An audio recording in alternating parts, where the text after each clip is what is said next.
नमस्कार, मेरा नाम है डॉक्टर पुरु धवन और आज हम बात करने वाले हैं फ्रॉथी यूरिन यानी पेशाब में झाग के बारे में।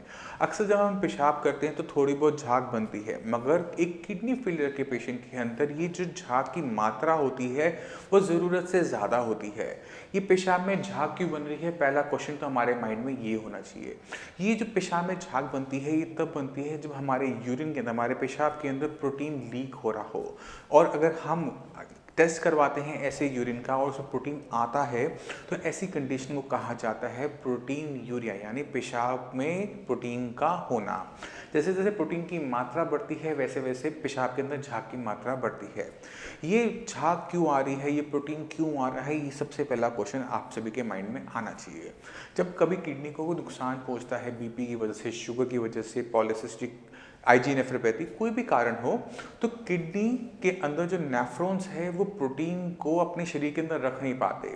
जो छेद, जो सेमी परमेबल मेम्ब्रेन होती है जो हमारे ब्लड को छानती है, उसमें से प्रोटीन लीक होकर हमारे यूरिन में आना शुरू कर देता है और ये हमें बताता है कि किडनी को कितना नुकसान आज की तारीख में हो रहा है। अगर आपके यूरिन में प्रोटीन आ रहा है यानी किडनी को डैमेज हो रहा है। यूरिन में प्रोटीन की मात्रा बताती है कि कितना नुकसान आज की तारीख में हो रहा है। अगर आपके यूरिन के अंदर प्रोटीन नील है, ट्रेसिस में है और आप किडनी फेलियर के पेशेंट हैं, किडनी लेवल आपका हाई है, यानी आज के तारीख में आपकी किडनी के अंदर कोई भी नया नुकसान नहीं हो रहा। जो नुकसान होना था हो चुका, अब कोई नया नुकसान नहीं हो रहा। ऐसे पेशेंट के अंदर किडनी के लेवल, यूरिया के लेवल स्टेबल बने रहते हैं, ना वो ऊपर जाते हैं ना वो नीचे जाते हैं। मगर अगर आपके यूरिन के अंदर प्रोटीन 1+2+3+ आ रहा है तो ये आपको बता रहा है कि किस सिवियरिटी, कितने बड़े स्केल पर आपकी किडनी को नुकसान पहुंचता है। तो चलते हैं, शुरुआत करते हैं कि इस टेस्ट को कैसे हम कर सकते हैं। तो आप चाहे लैब में टेस्ट करवाएं चाहे आप घर पे टेस्ट करें, इसको टेस्ट को करने का तरीका एक ही होता है। यूरिन में प्रोटीन का टेस्ट इन स्ट्रिप्स के माध्यम से किया जाता है। मैं थोड़ा सा पास लाता हूँ स्क्रीन के पास, आप देख सकें। अब आप देख पा रहे हैं कि ये यूरिन एनालिसिस रिएजेंट स्ट्रिप्स होती हैं। ये जो स्ट्रिप्स होती हैं यही लैब में यूज़ की जाती है। इसको आप घर पे मंगवाकर घर पर भी यूरिन का टेस्ट कर सकते हैं। तो मैं पहले आपको टेस्ट करके बताता हूँ, उसमें हमने क्या देखना है, क्या समझना है, वो मैं आपको बाद में बताऊँगा। तो हमें कुछ नहीं करना होता, हमने अपना मॉर्निंग का पहला जो यूरिन होता है उसे एक प्लास्टिक के किसी भी डिस्पोजेबल ग्लास में आप कर लीजिएगा। आपने स्ट्रिप लेनी है, इसमें 2 कागज चिपके हुए होते हैं, एक येलो होता है एक ग्रीन होता है। आपने यूरिन के अंदर से डिप करना है और बाहर निकाल लेना है, बस इतना सा काम होता है। अब ये वो स्टेप है जिस पे हमने अभी यूरिन का टेस्ट नहीं किया। आप इसके ऊपर का कागज देखिए, ये येलो कलर का है, मगर जब यूरिन में प्रोटीन होता है तो ये येलो पेपर ग्रीन कलर का कन्वर्ट हो जाता है, जो हमें बताता है कि यूरिन में प्रोटीन है या नहीं है। अब यूरिन में जो प्रोटीन कितना है वो भी पेपर बता देता है, तो ये एक रेफरेंस रेंज होती है। अब आप देख पा रहे हैं कि पहले येलो था, अब येलो से ये ग्रीन होते हुए यहाँ पर आ गया है। यानी आप इसका हमने वैल्यू देखें तो कितना है, ये हमें बता रहा है कि यूरिन के अंदर प्रोटीन 100 के आसपास है, यानी 2+ के आसपास यूरिन में प्रोटीन आ रहा है। तो यूरिन में प्रोटीन का आना मतलब किडनी का डैमेज होना आज की तारीख में कि नुकसान चल रहा है। अब अगर यूरिन में प्रोटीन बहुत ज़्यादा हैवी लूज होगा, आप तेज़ी से बॉडी से बाहर निकालेंगे तो शरीर के अंदर प्रोटीन की कमी होनी शुरू होगी, और जैसे जैसे प्रोटीन की कमी होगी एक किडनी फेलियर के पेशेंट की लाइफ में कॉम्प्लिकेशन बढ़ती चली जाएगी, क्योंकि इसी प्रोटीन से आपका बॉडी बनी है, इसी प्रोटीन से आपकी बॉडी के अंदर हीमोग्लोबिन बनना है। और जैसे जैसे प्रोटीन की कमी होगी खून पतला होता चला जाएगा, और जो उसमें तरल पदार्थ होता है खून के अंदर, पतले होने की वजह से आपके शरीर के दूसरे हिस्सों में लेग्स के अंदर भरना शुरू हो जाएगा, जिसे हम पीडल एडिमा कहते हैं। और जब ये पानी में पैरों में भर जाता है, जब पेशेंट लेटता है तो ये पानी पैरों से चलते हुए फेफड़ों की तरफ आना शुरू होता है और फेफड़ों में भरना शुरू करता है जब पेशेंट लेटता है। पेशेंट को घुटन महसूस होनी शुरू होती है, पेशेंट को घबराहट महसूस होनी शुरू होती है। तो शरीर के अंदर सही मात्रा में प्रोटीन रखना ज़रूरी है। अगर नहीं रखेंगे तो हमारी दिक्कतें किडनी फेलियर पेशेंट की बढ़नी शुरू हो जाती है। तो हमने यूरिन प्रोटीन टेस्ट करके 2 चीज़ें सीखी। पहली चीज़ क्या पता लगाई कि किडनी को नुकसान हो रहा है या नहीं हो रहा, अगर हो रहा है तो किस मात्रा में हो रहा है और कितना उस पर हमने काम करना है। और अगर हम इसको होने देंगे तो हमारी किडनी और तेज़ी से खराब भी होगी और हमारे शरीर के अंदर प्रोटीन की कमी की वजह से कॉम्प्लिकेशन आनी शुरू होगी।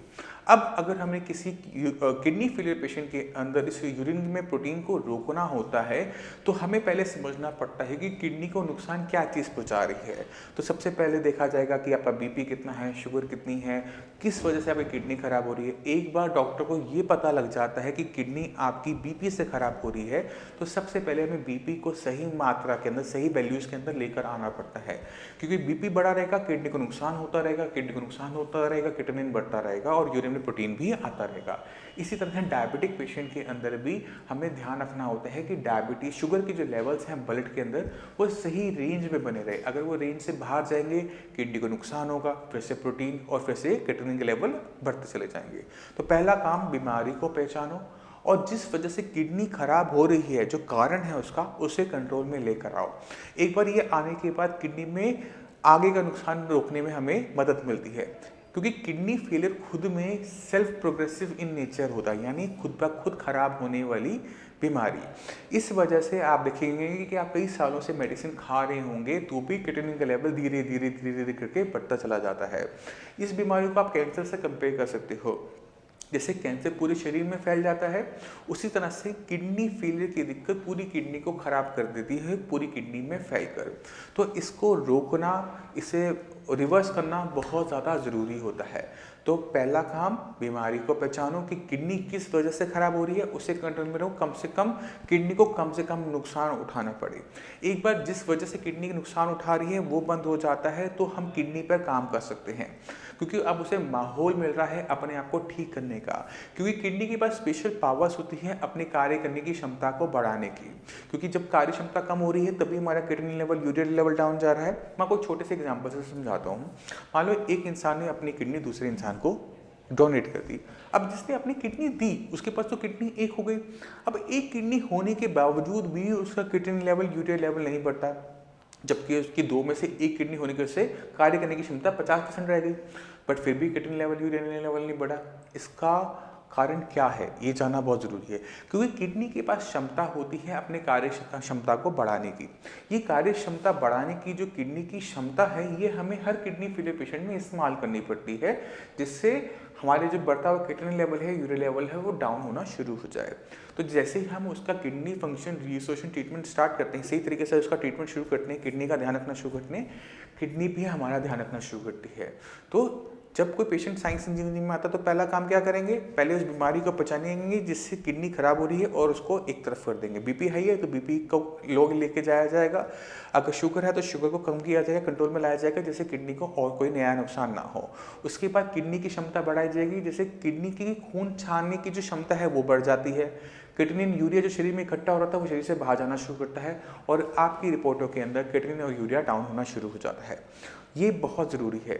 अब एक चीज़ और समझने वाली होती है कि बीपी तो हर दूसरे तीसरे इंसान को होता है, मगर किडनी सबकी खराब नहीं होती। शुगर तो हर किसी को होती है, हर दूसरे घर में आपको शुगर मिल जाएगी, बट हर किसी की किडनी खराब नहीं होती। बीपी के 4 पेशेंट में से 1 पेशेंट की किडनी खराब होती है, और इसी तरह से डायबिटीज़ के अगर 4 पेशेंट है तो 1 पेशेंट की किडनी खराब हो गई। अब सवाल ये होता है कि इन 3 पेशेंट में ऐसा क्या था कि इनकी किडनी खराब नहीं हुई। तो ये हम मान के चलते हैं कि ये जो कारण होता है वो होता है सेलुलर स्ट्रेंथ। जैसे हमारी शरीर की क्षमता है, हमारी ताकत होती है, हमारे शरीर में हम कितना वजन उठा सकते हैं, कितनी हम रोगों से लड़ सकते हैं, इसी तरह से हमारे जो सेलुलर लेवल पे, नेफ्रॉन्स के लेवल्स पर भी हम उनकी स्ट्रेंथ को काउंट करते हैं कि कितनी ताकत उसके अंदर है।